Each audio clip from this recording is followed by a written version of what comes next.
In a distant future, humanity had clawed its way to the stars. After centuries of struggle, Earth's children became an interstellar species, spreading across dozens of habitable planets and establishing colonies that stretched light years from their cradle. Yet despite their technological advancements and cultural evolution, humans remained outsiders in the galactic community, a young race dismissed as primitive by older civilizations who dominated the cosmos. The Galactic Council governed this vast expanse of star systems, enforcing laws under the guise of peaceful coexistence. In truth, it was a hierarchy built on oppression, where advanced races exploited weaker ones for resources and labor. Humanity's rise had been begrudgingly acknowledged, but they were still treated with disdain, relegated to second-class status within the council chambers. It all changed when the council crossed the line. On a quiet colony world named Eos Prime, nestled on the fringes of human territory, council envoys arrived unannounced. They brought orders: surrender half of Eos Prime's energy reserves or face annihilation. The planet's governor, a pragmatic woman named Elena Voss, pleaded her case before the council representatives. She explained how those reserves powered not only her people's cities, but also life support systems, keeping millions alive in harsh environments. Her pleas fell on deaf ears.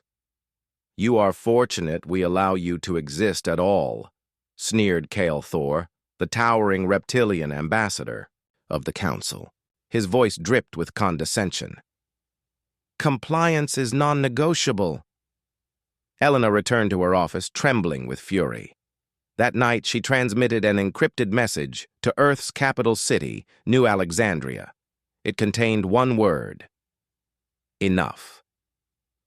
Back on Earth, Captain Elias Drake stood atop a command platform overlooking the sprawling orbital dockyards.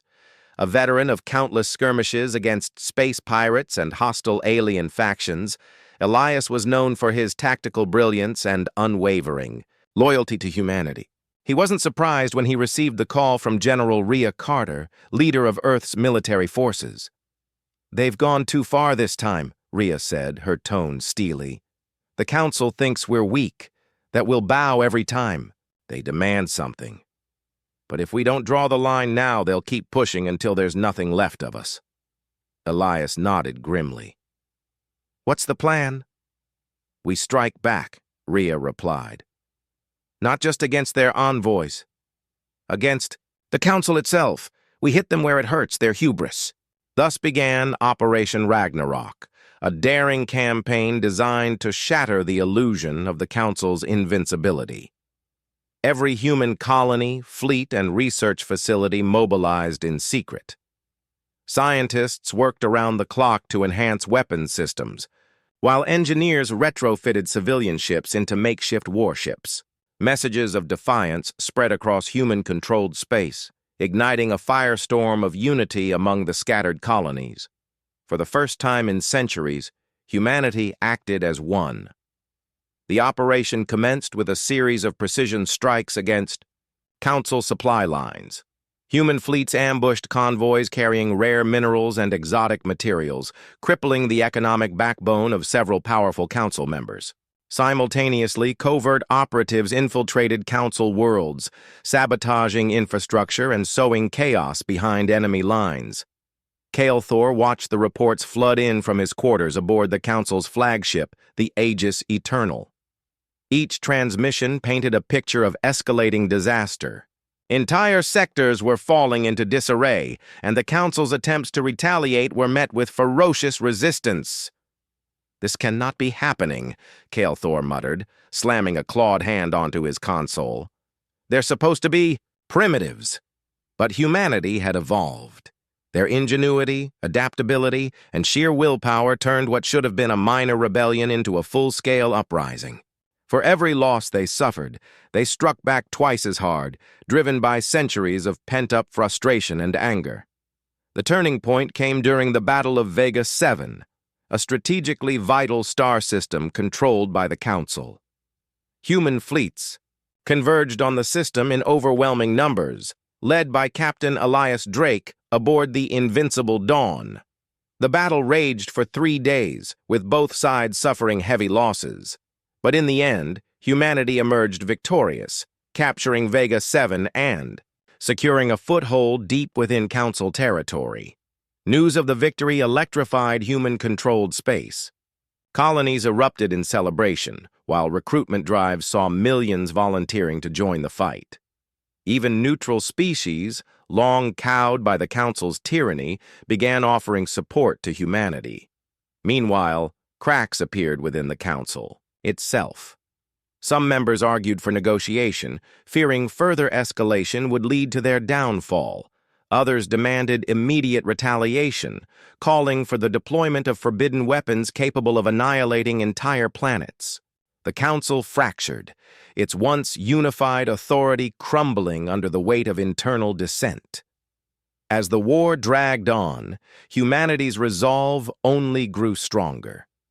They developed new technologies, including quantum disruptors that rendered Council shields useless and AI-driven drones that overwhelmed enemy defenses. Every victory bolstered their confidence, proving beyond doubt that they could stand toe-to-toe with even the most advanced civilizations. Finally, the moment of reckoning arrived. The human fleet launched a daring assault on the Council's homeworld, a glittering megastructure orbiting a dying sun. Protected by layers of fortifications and guarded by elite battle fleets, the Council's seat of power was considered impregnable. But humanity had learned the value of sacrifice. Waves of volunteers piloted kamikaze ships laden with explosives, punching holes in the defenses so the main fleet could advance. Ground forces fought street by street, room by room, determined to bring the Council to justice. At last, Captain Elias Drake breached the Council chamber itself. Inside, he found Kale Thor and the other Council members huddled together, their arrogance replaced by fear. "It's over," Elias declared, leveling his weapon at them.